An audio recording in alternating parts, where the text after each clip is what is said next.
as a person who wants to be an impact player, how do you best deal with a leader who feels threatened when you do impact player sort of things and tries to shut down and minimize or keep you from being as brilliant as what you want to be? And I know a lot of millennials that want to be amazing. They want to, day two, they want to be vice president and fully impact and making massive decisions.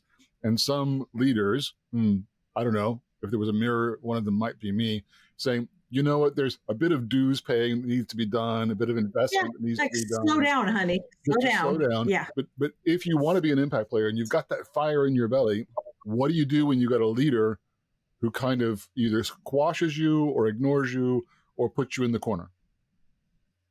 Yeah. So now we're in the range of like you are bringing your game to work, but you've got someone who's holding you back for one reason or another. You're dealing with a diminisher. And, this is actually the reason why I did a second edition of Multipliers, because I put in there a chapter on how do you deal with leaders who are micromanaging or holding you back, shutting you down. And, I'm going to try to sum it up.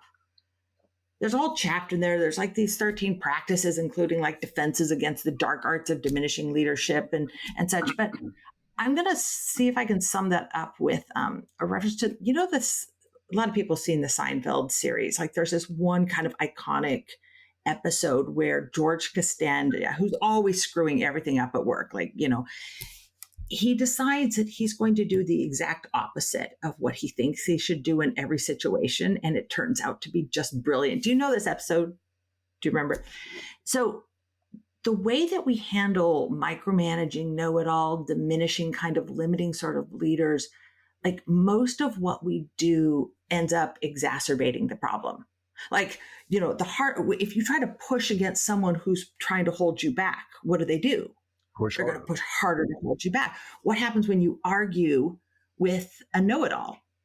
Like what happens when you try to keep a micromanaging boss at bay? Like they're just going to push harder. And in some ways, we should do exactly the opposite of what we want to do. So what we want to do is say, you know what, give me some space, move over, let me work. And what we're better off doing is inviting them in because they probably feel insecure. Like, well, wait a minute, if you show up big, is that going to make me look bad? Are you going to are you gunning for my job? So you actually want to pull them in close so that they feel comfortable around you. Like, wow, I'm not going to get blindsided by this. Like if you win, I win too. I get to be part of the success. Also if you, you come in gunning to do your thing, you might want to do exactly the opposite, which is figure out what your boss's thing is and do it.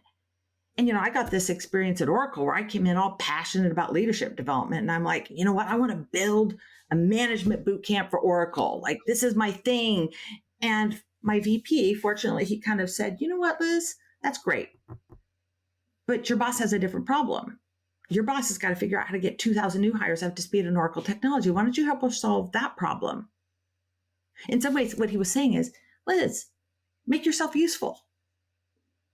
And so I figured out, okay, what was important to my boss and my boss's boss, and let me help them figure out how to do that. And it's amazing that when you do that, people just start giving you more space, more latitude. Like people hand you blank checks and say, what do you want to go do?